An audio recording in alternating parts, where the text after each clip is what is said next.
¿Qué tal? Un saludo a todos los que tienen la posibilidad de vernos. Un saludo para ti, Héctor, para Javier. Eh, Vamos a analizar, como ya estamos haciendo una costumbre, la columna de César Hildebrand, su columna que se llama Matices, que sale los días viernes precisamente en la revista esta de Hildebrand en sus 13. ¿Por quién votó la mayoría? Se llama esta columna, ¿no?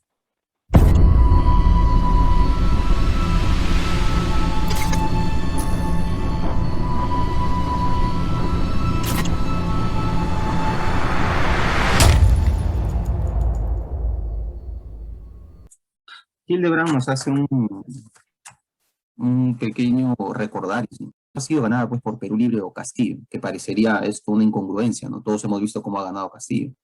Pero para ser justos, la que perdió fue Keiko. Parece una contradicción, pero en realidad la que perdió fue Keiko. O sea, la gente ha votado en contra de ella. Si vemos en la primera vuelta, Castillo sacó un 19% más o menos de los electores, un 19% de la votación. Y en segunda vuelta, obviamente, pasó más del 50%. Pero no es que hayan votado todos a favor de Pedro Castillo y de Cerrón y de Perú Libre. La situación está en que la gente ha votado en contra de una candidata corrupta, de un partido que estaba envuelto en denuncias de corrupción, que venía con un pasado genético por su padre, por sus tíos, los Fujimori, que han estado metidos también en actos de corrupción, pues está preso por corrupto y por actos de lesa humanidad, por un tío, ¿no? Un tío de cariño, que es Vladimiro Montesinos, que también está preso por corrupción. Entonces, el pueblo y la gente, en su mayoría ha votado por Castillo, ha sido pues en contra de Keiko Fujimori, no tanto por seguir el ideario y el plan de Perú Libre. Entendiéndolo así, Hildebrand nos hace ciertas anotaciones o ciertos puntos que hay que rescatar, ¿no? Yo lo que quería mencionar era el tema de la aplicación del marxismo-leninismo del programa o ideario de Perú Libre. Ellos piensan que han ganado con una amplia mayoría en estas elecciones y por tanto se sienten en el derecho de aplicar su ideario y su programa a rajatablas. Ellos piensan que han bajado de la Sierra Maestra, dice Hildebrand, ¿no? Y han pegado tiros y han ganado una revolución. Hildebrand menciona allí una cosa interesante, que el marxismo-leninismo solo se aplica con una revolución triunfante.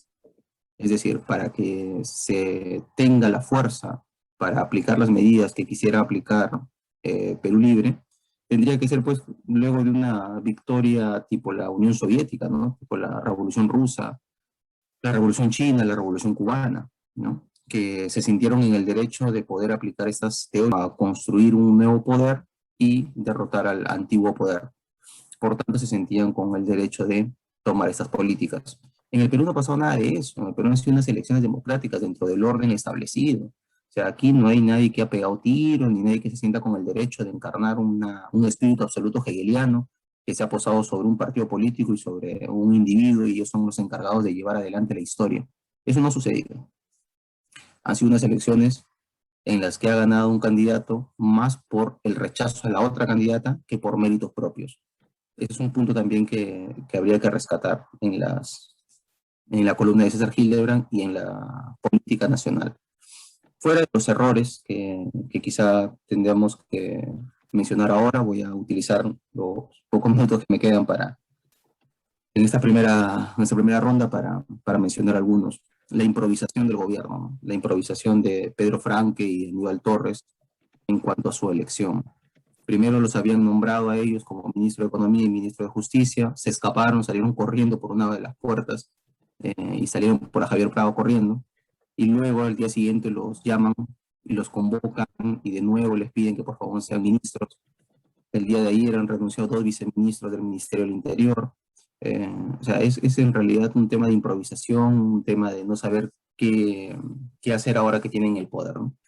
Pues dentro de estas improvisaciones es la que vamos a actuar en estos 5 años, ¿no? Nosotros, por lo menos de nuestras opiniones, vamos a tratar de hacer unas críticas dentro de la improvisación y la anarquía que se presentan. Y otro punto ya para acabar, es la que menciona Hildebrand, ¿no? El deber de este gobierno es durar. Es casi una apología sexual, ¿no? Lo único que se le pide a este gobierno es durar. Nada, no se le pide más a este gobierno, durar democráticamente. Bueno, yo creo que con eso cerraría y ahora sí doy pase a Javier Grobo, a Héctor. Listo, gracias.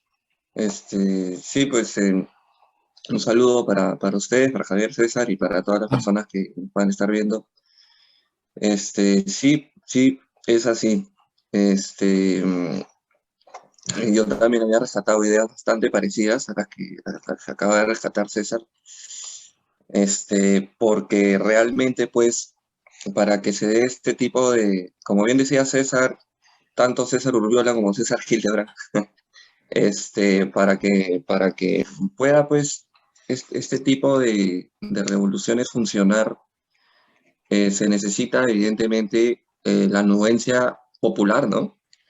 Y hay que tomar en cuenta de que si bien ganó Castillo, ganó también por solo 44.000 votos, que es bastante poco, ¿no? Entonces se nota pues que hay, digamos, estamos con la mitad y mitad, ¿no? Entonces no es que haya pues un apoyo masivo, un popular, e incluso, como bien decía César, los que votaron por Castillo más lo hicieron, un porcentaje más alto ha sido en contra de Mori, ¿no? Y no tanto por Castillo mismo, ¿no? Como bien decía César también, ya a lo que estamos esperanzados nosotros es simplemente, o en todo caso, a lo que debe apuntar ya el gobierno de Castillo es simplemente a durar, ¿no? Simplemente a eso nada más. Y es a lo que nos estamos enfrentando. Y creo que ya la política en el Perú ha llegado a un punto en que de acá en adelante me parece que lo que va a suceder es que casi todo gobierno va a apuntar a eso. O sea, ya ni siquiera se va a tener que preocupar necesariamente por la gestión que va a hacer, sino de sobrevivir 5 años. O sea, que un gobierno sobreviva 5 años ya va a ser una hazaña, ¿no? Y esto ha venido a partir de la experiencia que hemos tenido con ese parlamento obstruccionista de Fujimori, de Fuerza Popular, que empezó a utilizar estas armas de la vacancia presidencial, que hizo de que PPK y Vizcarra utilicen lo de la cuestión de confianza. Entonces, digamos que, entre comillas, es como si se hubieran puesto de moda utilizar estas armas. Entonces, desde un inicio ya, legislativo y ejecutivo, en vez de complementarse, vienen a ser fuerzas enemigas, ¿no? Entonces, entonces, pase lo que pase con Castillo, con Perú Libre en estos 5 años, a mí me parece que lo que se avisora es que en los próximos lustros, ¿no? de los gobiernos, sea del 26 al 31, el 31 al 36 y de 36 al 41 y todos esos, parece que se va a repetir esta historia, ¿no? De estar utilizando estas armas para que hayan estos enfrentamientos, ¿no? Entonces, desde que ya creo yo que desde que se sabía que Castillo ya había ganado la elección, creo que muchos podíamos avisorar de que el Congreso lo iba a querer sacar, porque es como, entre comillas, como se dice cotidianamente, ¿no? Coloquialmente ya se la tenía jurada, ¿no? El Congreso a Castillo, ¿no? Y quién sabe, a lo mejor, tal vez, así Castillo hubiese puesto un gabinete menos radical, a lo mejor igual algo hubieran rebuscado los del Congreso para tratar de molestar al gabinete, molestarlo a Castillo o algo así, ¿no? Entonces, porque ya se puso de moda este juego, ¿no? De vacancia versus cuestión de confianza, ¿no? Es la gran enseñanza que nos ha dejado Vizcarra y Fuerza Popular, ¿no? Es la gran enseñanza que les ha dejado a todos los que vienen después. Esa desunión, ¿no? Esa guerra sucia, esa es la gran enseñanza que les ha dejado, ¿no? Así de que bueno, lamentablemente está así la cuestión y ya le doy pase a Javier.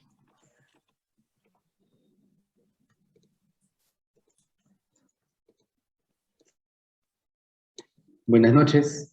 Para continuar con mis opiniones, quería decir que estaba de acuerdo con lo que menciona Hildebrand y quería apuntar algunas precisiones, algo más que podría decir de acuerdo a lo que he leído, ¿no?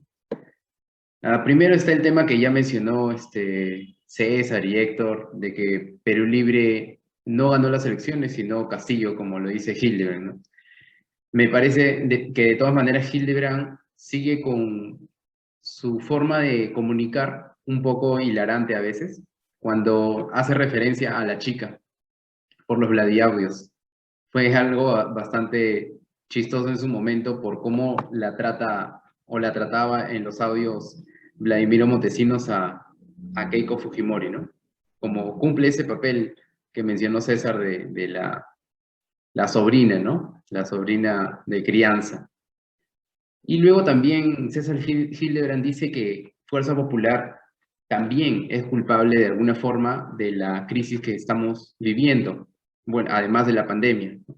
Y lo dice por la etapa en la cual fueron obstruccionistas, como bien recordaba Héctor. Fuerza Popular obstruyó todas las políticas que podían salir desde el Congreso con tal de bajarse a los ministros y a los presidentes, ¿no?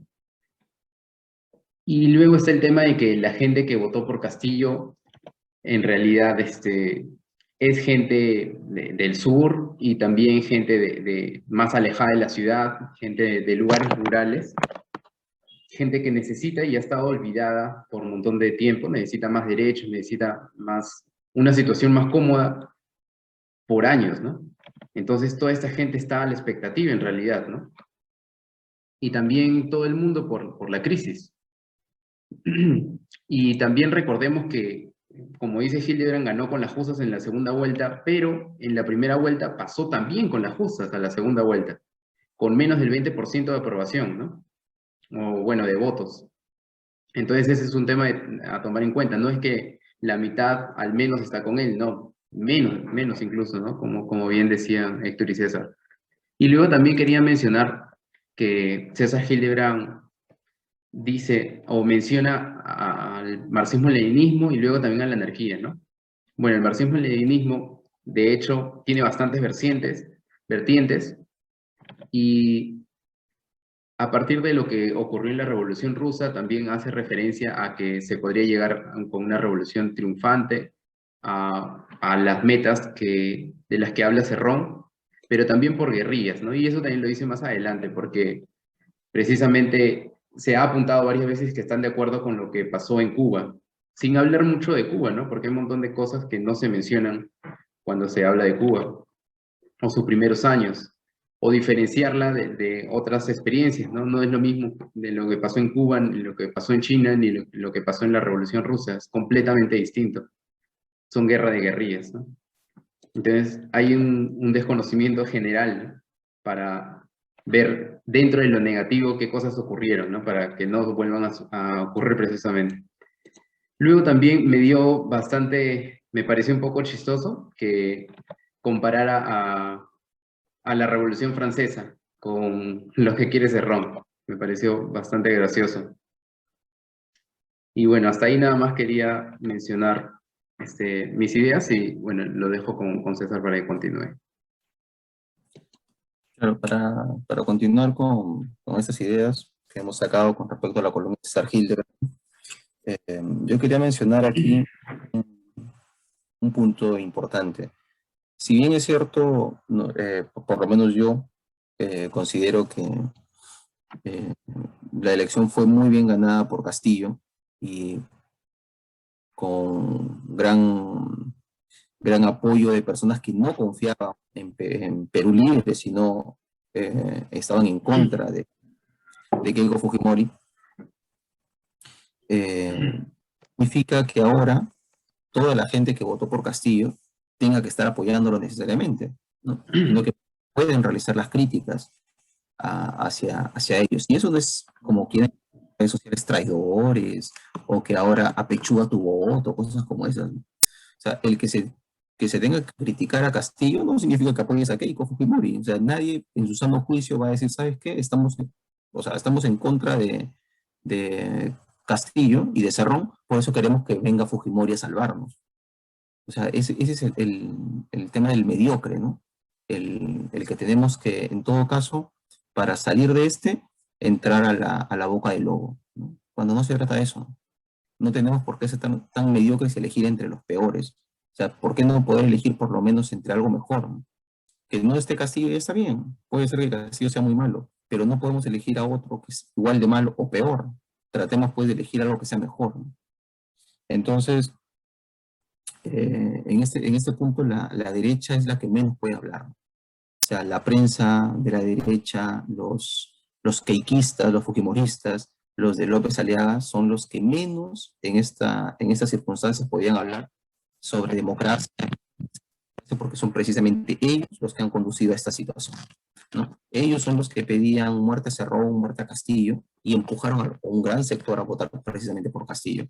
Son la señora Keiko Fujimori con sus grandes cócteles, ¿no?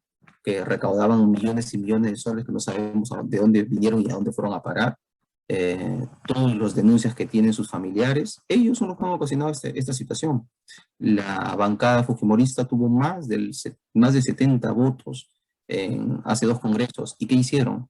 Agudizaron el tema de la ingobernabilidad con PPK y con Vizcarra. Entonces son responsables de la situación en la que están ahora. Creo que la derecha tendría que tener un poquito de dignidad y no meterse a hablar sobre esos temas. Igual tienen el derecho a hablar, es cierto, pero no a golpearse el pecho y rasgarse las vestiduras cuando ellos han sido culpables de gran parte de esta crisis en la que estamos viviendo. Otro punto que rescato de Hildebrand es que, a pesar de que el gobierno de Castillo tiene 2 semanas o menos y ya está demostrando que es un desastre, porque en realidad es un desastre lo que está pasando con su gobierno, tiene también una responsabilidad, ¿no? Que ha habido gente que ha votado por él con esperanzas, ¿no? En primera y en segunda vuelta. Ha habido un sector de la población que ha estado esperanzada de que esos cambios que siempre se prometieron, pues viene montado en un caballo diciendo que yo soy agricultor y vengo con todas las ganas de transformar estas injusticias en justicias.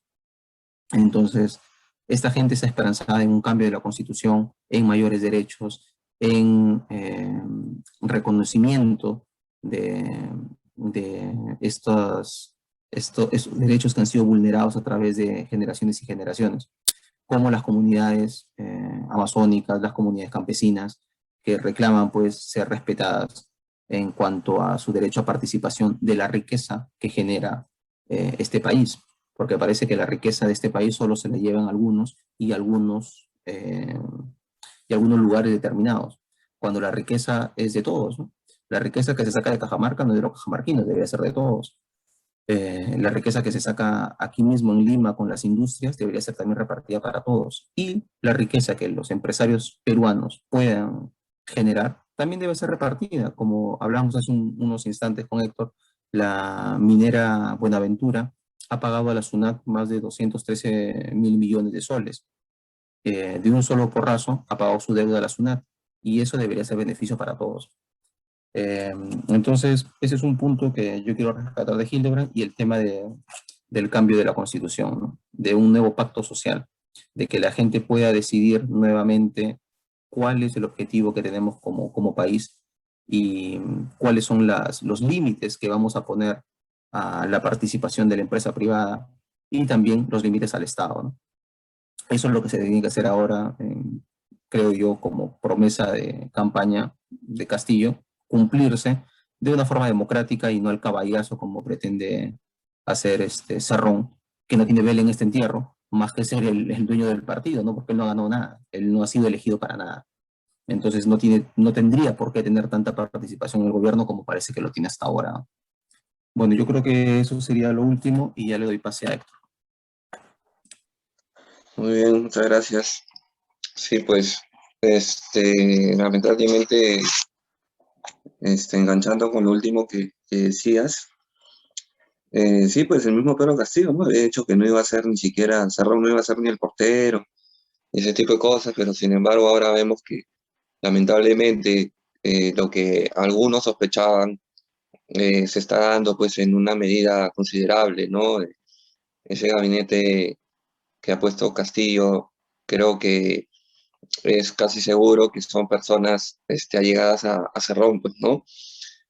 Salvo pues Frankel, ¿no? Pero después, o tal vez Torres puede ser, pero de lo demás, sí, parece ser que son personas que vienen a partir de la influencia de Cerrón, ¿no? Lamentablemente. Este, y yo creo que esto también tiene que ver con una cuestión que es el papel del Jurado Nacional de Elecciones, en el sentido de que parece que no están funcionando bien los filtros que ellos pueden tener para los candidatos, ¿no? Porque eh, por un lado tienes a Perú Libre, que tiene mucha afinidad con personas que hacen apología al terrorismo, ¿no? Y supuestamente la apología al terrorismo está prohibida, es algo que no se permite, está castigada, ¿no?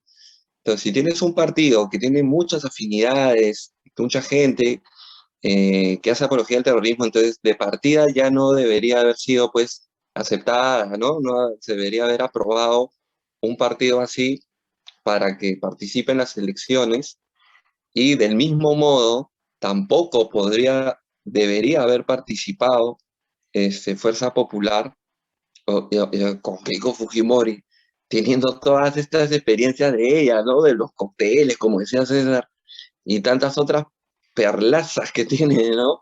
¿Cómo es posible que ella pueda ser una candidata, ¿no? Entonces hay un problema, y si empezamos a rebuscar a los candidatos, ahí algo va a salir.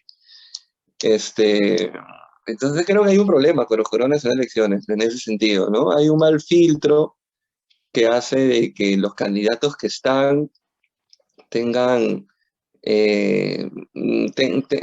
tengan un pasado en la que tienen cosas que están mal, ¿no? Entonces, me parece que también habría que detallar eso, ¿no? Una crítica a Corona en elecciones, me parece que deberían ser más estrictos, ¿no? Para permitir a ciertas personas, ciertos candidatos que participen, ¿no? Porque si no, terminamos en la situación que estamos ahora, en la que también, por ejemplo, como decía en mi anterior participación, a Castillo se la tenían jurada también, en el sentido de que ponga el gabinete que ponga, igual habrían estado diciendo que fue elegido por un fraude, entonces igual lo iban a molestar, ¿no? Y si hacemos el ejercicio mental de pensar que si hubiese salido Keiko, hubiera puesto pues que aquí a la regueta pues de Premier, y hubiera puesto pues ¿no? A gente así, ¿no? Toda esa gente impresentable, ¿no? Entonces, del mismo modo, también uno diría, pues estos tipos son unos impresentables, no pueden ser parte de un gabinete, ¿no? Deberían vacarlos a todos. Y por el caso de los cócteles y otras más cosas, vacar a esa presidenta también. Entonces, todos estos problemas vienen a partir de un filtro que no funciona, creo, ¿no? En el Jurado Nacional de Elecciones también. Y eso es lo que pasa, ¿no? Y bueno, para terminar nomás, yo diría pues que otra vez lamentablemente nos estamos enfrentando a un momento bastante complicado, y y así como dijo Gustavo Miller, no, que Dios nos ayude nomás, pues no queda que encomendarse, no queda de otra encomendarse, pero también mostrar nuestra rebeldía, ¿no? Salir a las calles y protestar pacíficamente, también creo que podemos hacerlo, ¿no? Nunca agachar la cabeza, nunca dejar que estas personas salgan con lo que ellos quieren, ¿no? Y bueno, ya le daría pase a Javier. Sí, hay un montón de cosas interesantes que salen a partir de leer a Hilleran, ¿no? como las reflexiones que habíamos hecho, o algunas ideas que yo he tenido por todas las noticias que han salido estos días, y la reacción de la gente en las redes sociales o contactos que uno tiene, ¿no?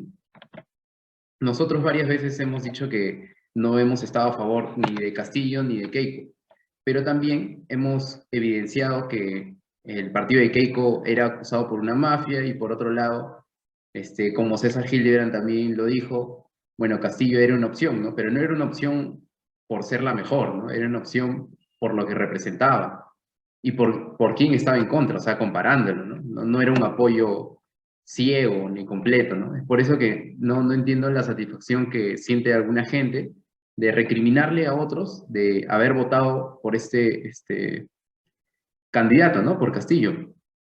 Y además también siempre, y ya se ha recalcado varias veces, de que la gente que ha votado por Castillo es la misma gente que cuando hay problemas sale a tomar carreteras, sale a hacer paros, sale a hacer huelgas, manifestaciones.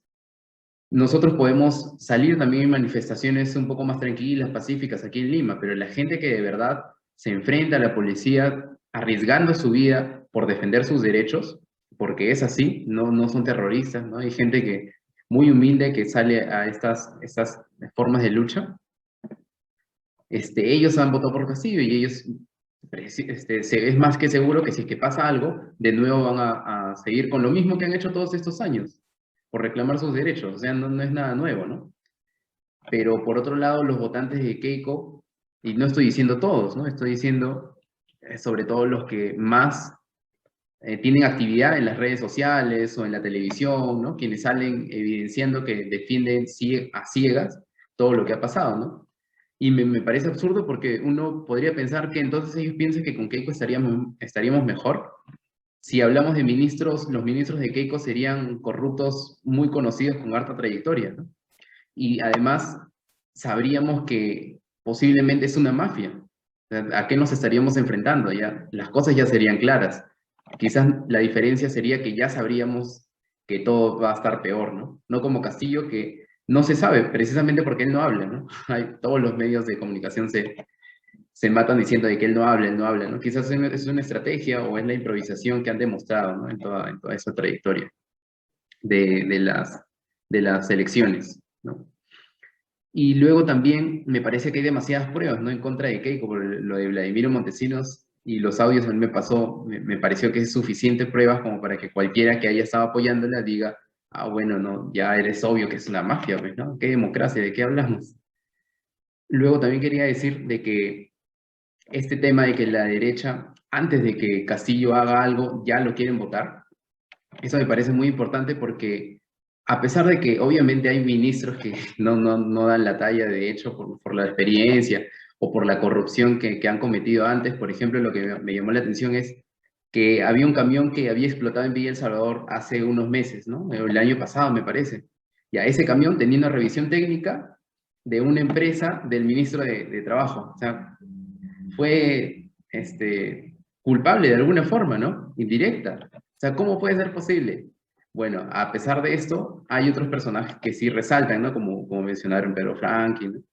o, o el abogado Aníbal Torres, ¿no? O el de educación, o el de, no me acuerdo, el del norte, el que es José Domingo Pérez del norte, el que le dicen así. Bueno, todas esas personas podrían hacer algo, ¿no? Todavía quedan un montón de tiempo, pero no, ni siquiera han hecho nada. No ha habido tiempo como para que hagan alguna acción que digan, ah, bueno, la está malogrando, entonces ahora sí, vamos a censurarlo, ¿no? O sea, ni siquiera hay eso, ¿no? Hay gente que quiere acabar con lo que ni siquiera ha comenzado.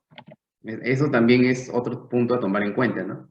Porque hay que criticar, pero también hay que ver la parte que todavía no se sabe, ¿no? Ni siquiera hay evidencias. Hay gente que ya está acusando al gobierno de dictadura. ¿Dónde hay dictadura? Si todos podemos hablar. Ya me parece recontra absurdo eso de que ya digan, no, dictadura, dictadura. Y finalmente me parece esto de los consejeros sabios también que menciona César Hildebrand. Me parece muy interesante porque hay gente que sí está en estas, tiene ministerios y son gente que podría ayudar, ¿no? Entonces, por ahí hay una luz de esperanza de que las cosas podrían mejorar, que es lo mínimo que queremos, ¿no? Como comentábamos con César y Héctor, ¿no? Es lo mínimo que uno espera, estar tranquilo, ¿no? Que la economía, bueno, alcance para comprar las cosas necesarias, tener lo necesario, salud, lo mínimo. Y listo, eso era lo último que quería decir. Los dejo con César para que cierre la reunión. Sí, bueno, igual agradecer a todos los que han podido ver el video, a Héctor, a Javier, y solo dejar lo último, ¿no? Que nosotros no estamos esperando grandes cosas o grandes transformaciones del gobierno actual de Castillo, ¿no? No estamos esperando que Perú se convierta en una potencia mundial y estemos a la par de China, ¿no? O de Estados Unidos, económicamente hablando, y que en los Juegos Olímpicos tengamos 34 medallas de oro. No estamos pidiendo eso, ¿no? O sea, lo único que estamos pidiendo es que en 5 años por lo menos la gente tenga agua, ¿no? Que sería lo humilde que estamos pidiendo en 200 años de independencia que llevamos, que la gente tenga agua, que abra un caño y salga agua, ¿no? Que pueda ir al baño y los baños tengan alcantarillas, pues, ¿no? Que no tengan que hacer sus necesidades en un hueco, como todavía sucede en este país, que haya luz en los lugares más alejados, que haya internet, que se ha demostrado ahora que es fundamental hasta para el tema de la educación. La pandemia nos ha demostrado que no es un lujo ni un hobby de internet para estar buscando páginas en Google o distracción, sino que es una necesidad. Salud, que la pandemia también nos ha demostrado eso. Educación y trabajo, ¿no? Que es lo que la gente necesita, que es, o sea, ni siquiera deberíamos estar pidiendo eso en 200 años, pero eso es lo que se está esperando de este gobierno, ¿no? Que por lo menos pueda hacer eso, ¿no? Que la democracia demuestre que sirve para algo, porque si no, la violencia, pues, es algo que tenemos ahí, latente, ¿no? Y la violencia no surge de la nada por 4 fanáticos o 4 locos que quieren hacer una guerra. La violencia se va generando por hartazgo, por cansancio, por exclusión. Entonces hay que tener en cuenta eso y que esos 5 años sirvan para algo, pues, ¿no? Bueno, solo eso, y síganos, regálanos un like y ya estaremos viéndonos en otro video. Hasta luego.